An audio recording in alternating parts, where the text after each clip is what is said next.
چمک سکتا ہے تو چمکے مقابل ان کی طلعت کے ہمیں بھی دیکھنا ہے حوصلہ خورشید محشر کا۔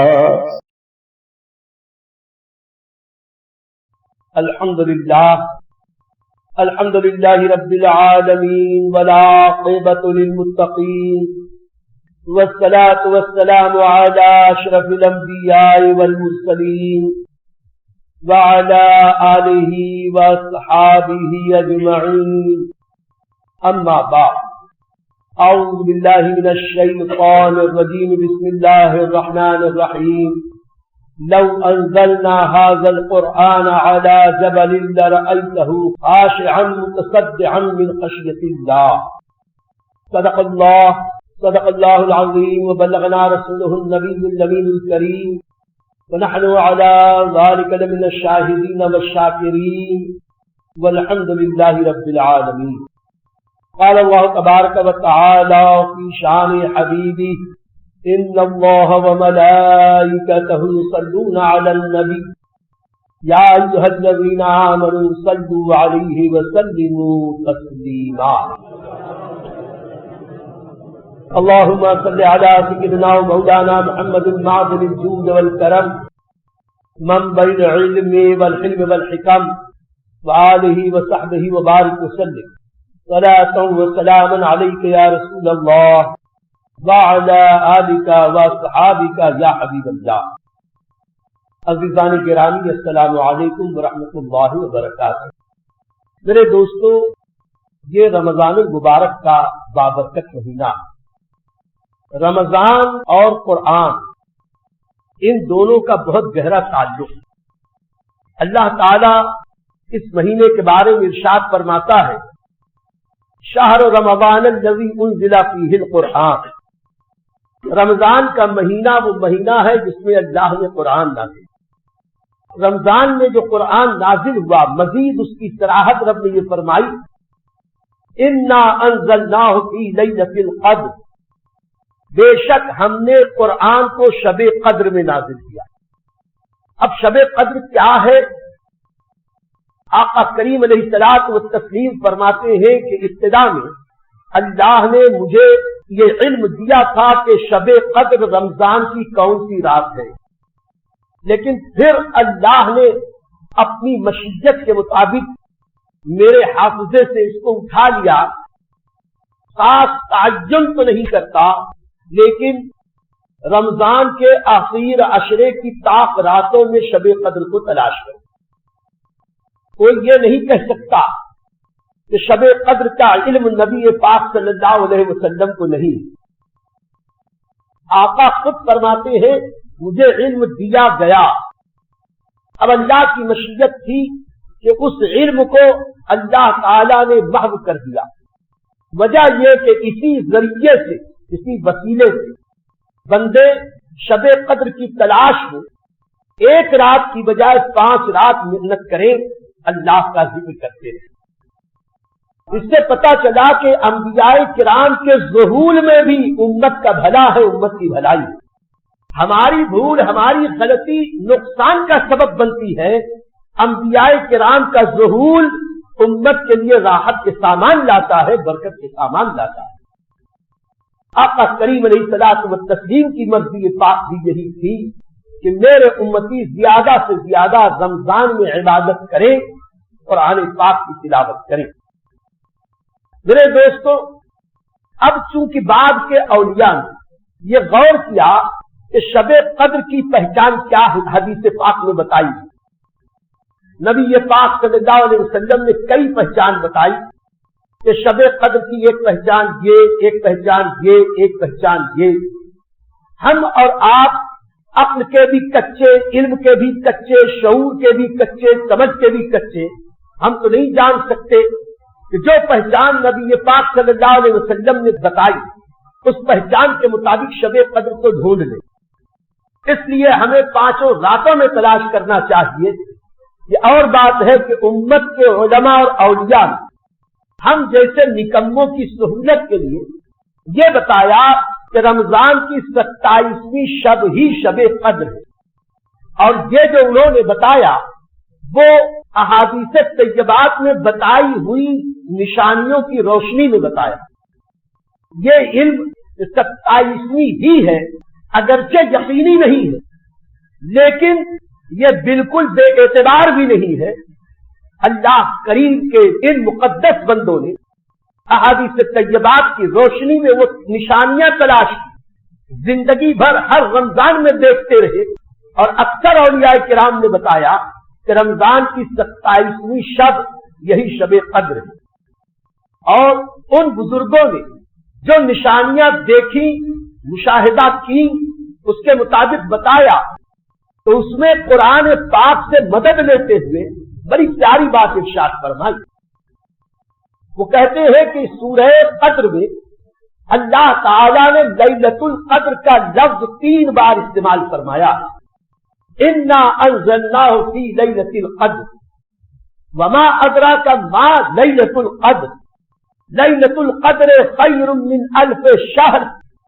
اللہ نے شب قدر میں قرآن نازل کیا۔ کیا تم جانتے ہو کہ شب قدر کیا ہے؟ شب قدر 1000 مہینوں سے بہتر ہے۔ تو اس سورہ پاک میں لفظ لیلۃ القدر، جسے ہم اردو میں شب قدر کہتے ہیں، یہ اللہ نے 3 بار استعمال فرمایا۔ اور غور کریں کہ لیلۃ القدر کے حروف ہیں 9۔ اب 3 بار اللہ نے لیلۃ القدر کہا، 9 کو 3 سے ضرب دو تو ہوئے 27۔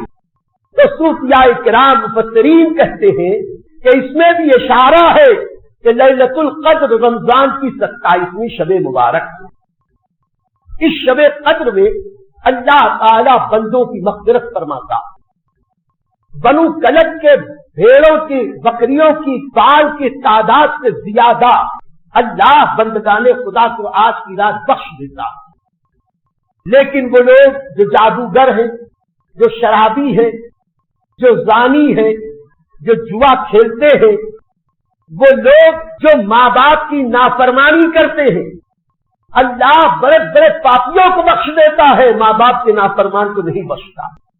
مگر یہ کہ یہ گنہگار اس رات کے پہلے پہلے، اور فقیر عزیزی کا تو یقین ہے کہ صبح سے پہلے پہلے اگر سچی توبہ کر لے تو اللہ ان کو بھی معاف کر دیتا۔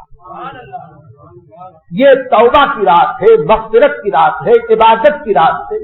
یہ صرف کھانے پینے اور گھومنے کی رات نہیں ہے، اللہ کی رحمتوں کے طلب کرنے کی رات ہے۔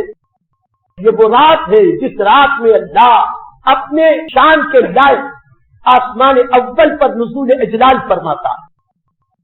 اللہ مکان و مکانیات سے پاک ہے، وہ کسی جگہ محدود ہونے سے پاک ہے۔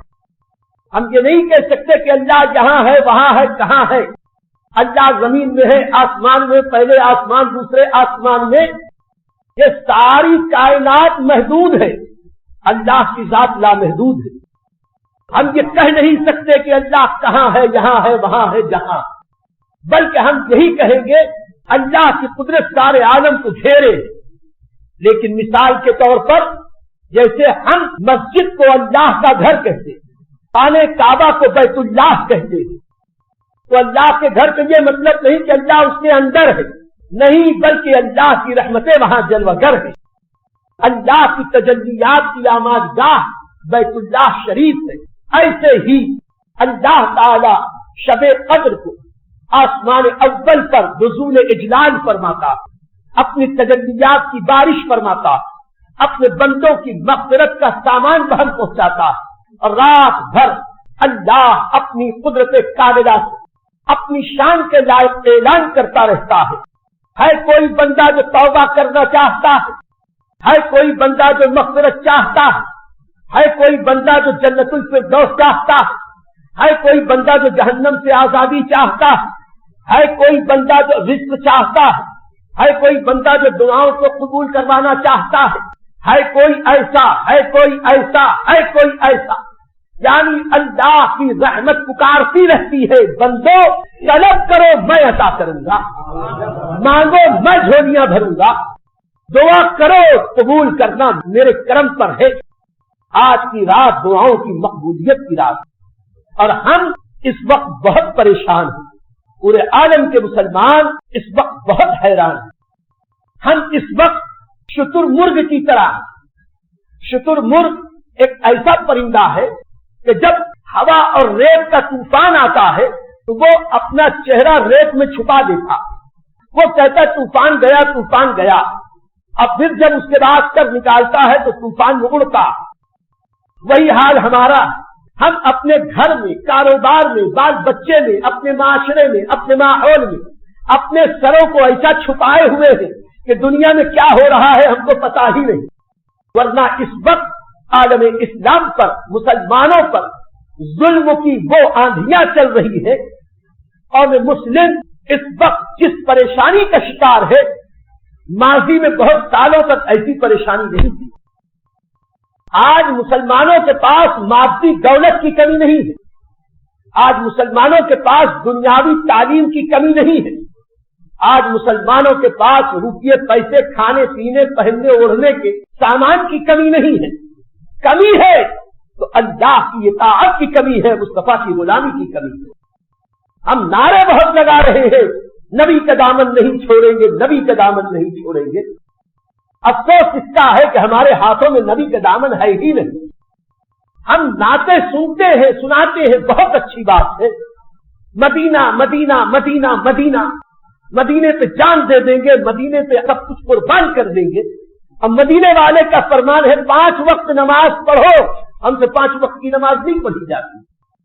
ہم مدینہ مدینہ مدینہ مدینہ کہتے ہیں، مدینے والے کا فرمان ہے کہ رمضان میں روزے رکھو۔ رمضان میں بوڑھے روزے رکھ رہے ہیں، بچے روزے رکھ رہے ہیں، ادھیڑ روزے رکھ رہے ہیں، عورتیں روزے رکھ رہی ہیں، لیکن ہمارے ہی شہر میں ہزاروں وہ نوجوان ہیں رات بھر کھاتے ہیں، دن بھر سوتے ہیں، اس کے بعد روزہ نہیں رکھا جاتا۔ کیا کریں، مشین خراب، طبیعت خراب، یا ایسی زندگی گزارتے کیوں ہو کہ مشین خراب ہو جائے؟ حدیث پاک میں تو یہ ہے، روزہ رکھو صحت یاب ہو جاؤ، روزہ رکھو شفا پا جاؤ گے، اور ہم بیماری کا بہانہ کر کے روزہ چھوڑے جا رہے ہیں، اور اس کے بعد شکایت کرتے ہیں کہ برف گرتی ہے تو بیچارے مسلمانوں پر۔ میرے دوستو یاد رکھو، دنیا کی دولت سے عزت نہ ملے گی، دنیا کے علم سے عزت نہ ملے گی، عزت ملے گی تو غلامی مصطفیٰ ملے گی، سنت مصطفیٰ پہ عمل کرنے پہ ملے گی۔ جب نبی پاک کا غلام تھا مسلمان تو پوری دنیا کا امام تھا مسلمان، اور آج پوری دنیا میں سینکڑوں وہ حکومتیں ہیں جو مسلمانوں کی حکومت کہلا رہی ہیں۔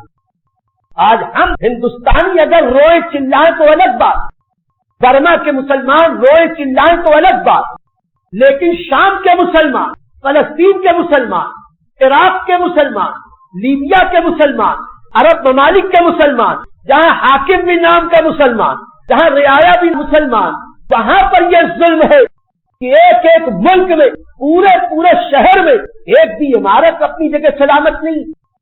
کروڑوں لوگ اس وقت گھر سے بے گھر ہیں، لوگ یورپ و امریکہ جانے کے لیے سمندروں میں ڈوبے جا رہے ہیں، کوئی ملک ان کو قبول کرنے کے لیے تیار نہیں ہے۔ کل تک جو لوگ عیش و عشرت اور خوشحالیوں میں بدمست تھے، آج دانے دانے کو محتاج ہو گئے، سحری کے لیے ان کے پاس کھانا نہیں، افطاری کے لیے ان کے پاس کچھ نہیں۔ وجہ کیا ہے؟ کیا وہ بہت غریب تھے؟